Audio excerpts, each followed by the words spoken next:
So, time to talk about Star Trek Picard and the Bad Batch.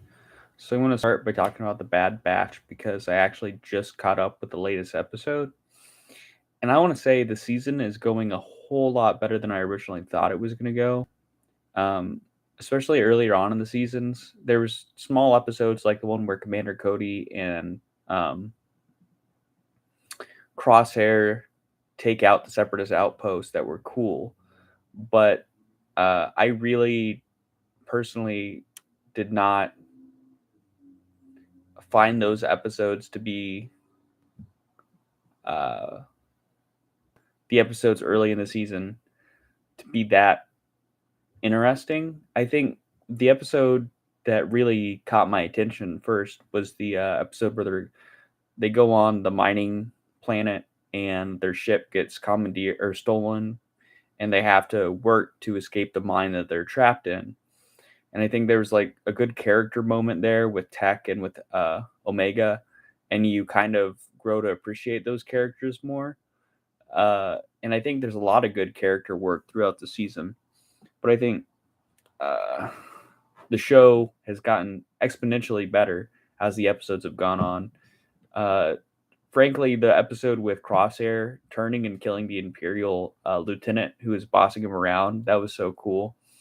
And I really enjoyed the second to last episode where they are on the island planet and there's a tsunami that comes in due to a tremor, and they basically have to save Omega and her new friend. And it's interesting because they're on this paradise planet, and but it's actually like really well written. It's a really beautiful episode, and the animation, like that's one of the things I noticed was the animation with the water and the animation with the settlement, and just the animation is so much better than the original Clone Wars movie.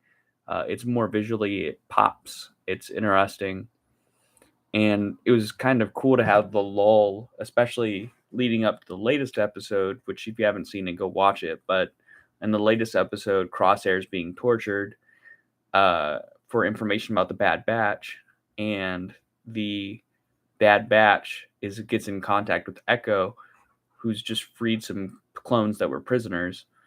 And I think that scene where the clones are trying to free the prisoners on the Imperial shuttlecraft, I thought that scene was awesome. I really enjoyed uh, how they had to get in quick and leave when the Venerator showed up, and I enjoyed like I enjoy the idea that not all the clones go along with what the Empire's doing, and actually clones are defecting and kind of building their own spy networks within the Empire, because that's like an idea that you would have never been able to explore in a feature film, or would have been very difficult to. But in the animated space, you can explore. Okay, well, what happened with the clones after the war? How'd they fight back? Uh, did Were there some clones that would stick around and try to do the Empire's bidding, and how long did they last? So you're getting these answers to all these questions that were never really answered when this with the space between the prequels and the original trilogy. So um, overall, I've definitely enjoyed Bad Batch a lot more than earlier in the season. I think it's consistently had like 3 or 4 great episodes. Um, the Zillow Beast episode was awesome. I, that was one of the things that was disappointing about Clone Wars, is they never went back and did anything with the Zillow Beast. So I'm glad that they finally. It took them 2 shows later, but they finally brought the Zillow Beast back. Um, but yeah, Bad Batch has been good. Um, and I want to talk about Star Trek Picard, thus the episode name. Star Trek Picard's been extremely fun. I didn't expect Picard season 3 to be great because season 2 was terrible from what I heard. I never watched an episode. I watched plenty of reviews, uh, but I didn't want to be disappointed and watch the train wreck.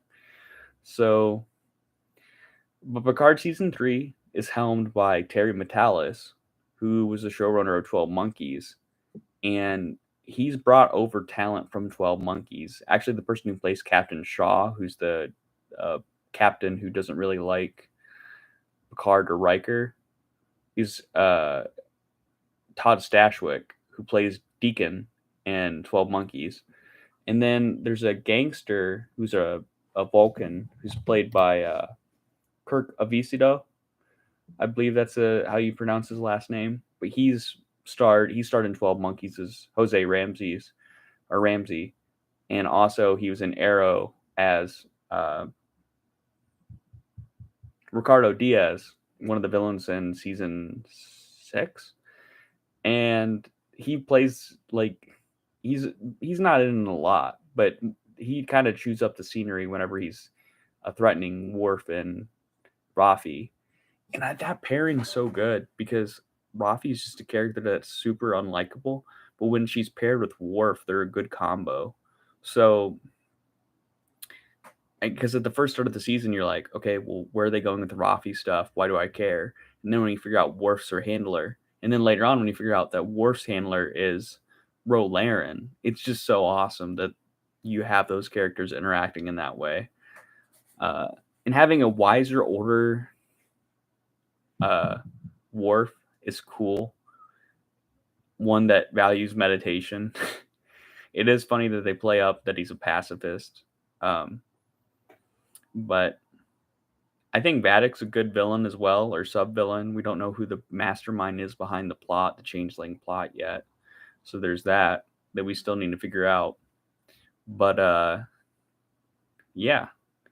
I think the actor playing Jack Crusher is really awesome. Or Jack Picard. However you want to... I guess you'll call him Jack Crusher.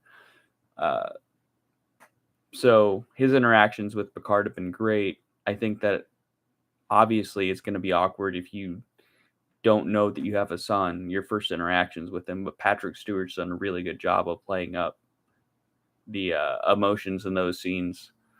I did have some gripes with the first few episodes. I think it's a little contrived that Geordi is in charge of the Starfleet Museum, and also that I feel like they just, I don't know.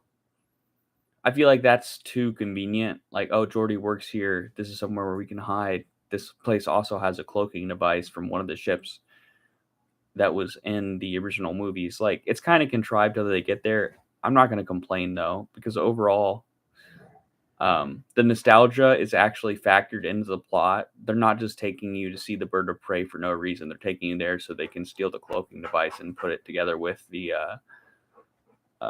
ship they're on, the Titan. So I like kind of Jonathan Frakes being interrogated, or Riker, played by Jonathan Frakes, being interrogated for information, and like just the way he plays his snarky Riker. I think that it's cool too. I enjoyed his scenes as serving as captain when Shaw was injured, because we never really saw him serving as captain in the original series, or in Next Generation. Sorry, we didn't see him in that capacity, so it was cool to see him kind of in command and in charge of different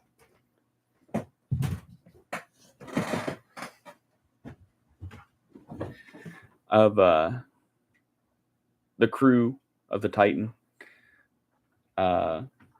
So my theories, I didn't want to go over my theories. So I think that Jack's visions, they basically explain it by saying that he has the same medical condition that he inherited from Picard, that Picard has, basically, that kills him. I don't believe that that's the case, because having a disease doesn't make it to where you can be unarmed and take out 4 armed changelings by yourself. So Jax definitely has a larger role, or his visions are going to play into the larger narrative. I don't think it's just going to end with, oh, well, he was just having those visions because he has a disease. or certain genes. So I feel like that's going to lead somewhere. I know I have a theory. The reason they want Picard's remains is because they want to impersonate Picard at Starfleet Day. That's my guess. Is that's why they have they're wanting to steal Picard's remains. I think that it's cool that Data's back, but he's not fully Data. He's Data lore. Lol. I think it's cool that he's back. And I don't. It would be interesting if Brett Spiner actually, if they do consolidate his memories to where he's actually Data.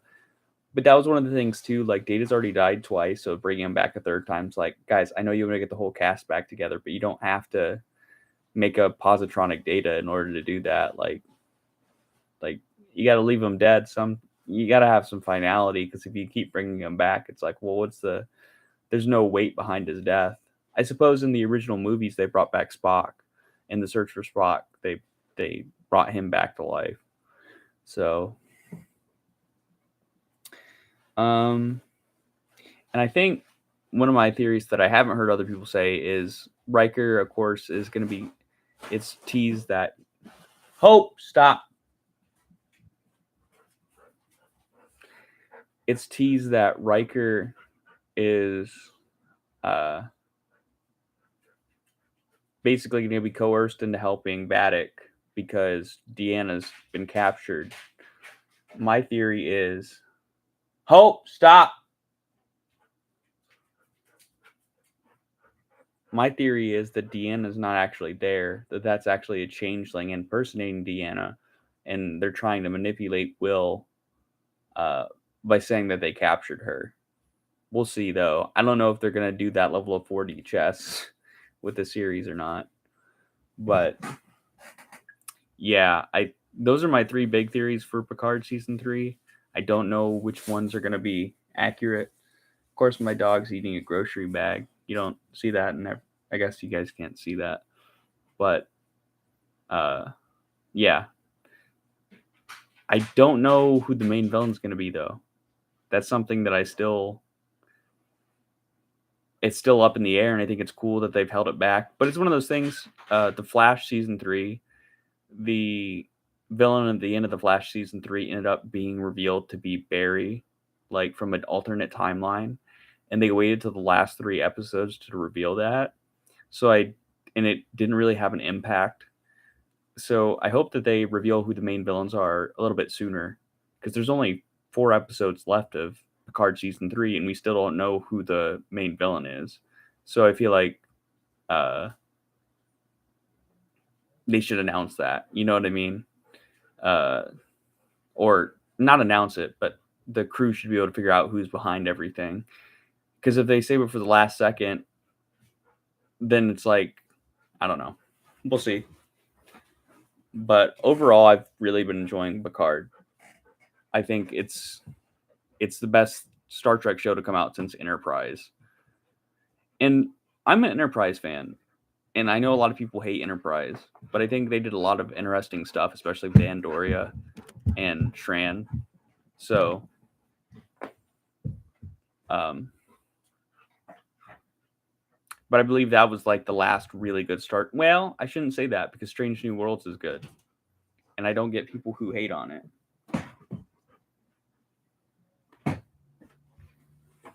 So, yeah. Picard's been good. Bad Batch has been good. And then The Mandalorian has sucked. I didn't want to talk about that too, because I think the season, nothing's really happened. And what has happened has been the reversal of everything seasons 1 and 2 led up to. Seasons 1 and 2 led up to Grogu leaving, finding a home, and the Mandalorian taking off his helmet. And both those things have been reversed. And so, from a storytelling perspective, The Mandalorian is just spinning its wheels. it looks like Bo-Katan's going to be the head of the Mandalorians, or is going to restore Mandalore in some capacity. It's been kind of teased because she saw the Mythosaur. She's considered to be a member of the clan because she has her helmet on after she's bathed in the waters of the mines of Mandalore. But the thing is, I don't really care about Bo-Katan. I didn't watch Clone Wars or Rebels. Well, I did try to get into Rebels. I just didn't get into it. But as a viewer of a TV show, I shouldn't have to have watched a million different things to understand the weight of what's going on. And I feel like the show Bo-Katan hasn't really had very many interactions with Din Djarin. They've had a couple. But I don't know anything about her character from the way she's been played in The Mandalorian. It's only when you fill in the cracks with stuff from Rebels and Clone Wars, like, that you start to understand certain things. The Grogu flashbacks kind of sucked too. It's like we knew he escaped the temple. We didn't have to see the scene where he actually escapes, and it is pure fan service to have. And I know I'm saying this. I like it in Picard, but I don't like it in The Mandalorian. But I think it's because it's clunky in The Mandalorian. Like, okay, we have a Naboo starfighter you're going to escape in, just so that we can have the reference so fans can go like, ooh, it's a Naboo starfighter. Whereas in Picard, when the bounty is there and it has the cloaking device, that actually plays into the plot because they're able to steal the cloaking device. So I feel like there's a difference between the way Star Wars does nostalgia and the way Star Trek Picard Season 3 does nostalgia. Where it's integral to the story in Picard, but in Star Wars it's not. So, but yeah, The Mandalorian, nothing's really happened. What has happened is been the reversal of plot points that existed in previous seasons. So if he's going to be with Grogu the whole time, then I don't think the show's going to grow. I think it's just going to become stagnant. Because imagine if Grogu would have been dropped off, he goes to study with Luke. And then you have the Mandalorian go on the quest by himself to become the ruler of Mandalore. And basically you have that 2-season arc end so you can begin the next arc. It's kind of like the Walking Dead problem, where in the Walking Dead, they would find a new settlement, they would mess things up, and then they'd go to another new settlement, mess things up, and then move on. Well, people got tired of that after a while because it became formulaic. And The Mandalorian's definitely becoming formulaic. It was fresh with Season 1, Season 2, added in a lot of elements, but Season 2 ended with, Moff Gideon being bested. So who's going to be the villain in Mando Season 3? And they have a literal episode where the whole entire plot is meaningless because it's basically the New Republic wipes the dude's memory who you follow throughout the whole entire episode. And so you're like, why did I just follow him and see him doing all those things if he's just going to have his mind wiped? So the information that we learned isn't even relevant. Because you literally have an episode where you follow somebody and then he doesn't remember any of it. So why do we need to remember any of it? Is the point to point out that the New Republic's evil? Because the New Republic's in Star Wars, there should be good and evil. I was talking about this with one of my friends. There should be a clear cut. Okay, well, this is the villain, this is the hero. But that whole entire episode was pointless. So, thanks for joining the stream. Just talking about how The Mandalorian sucks. But we'll see if The Mandalorian improves. Hopefully it does. But yeah, Bad Batch has been good. I'd recommend Season 2. Star Trek Picard Season 3 has been phenomenal. But if you're a Mando fan, then I'm sorry. It just sucks. So I think this is where I'm going to end the stream. It's been fun talking with y'all. Leave your Star Trek Picard theories in the comments. and I will get along, or I'll see if I can respond to them. But thanks for tuning into the Geekcast. This has been Caleb, your host, signing off.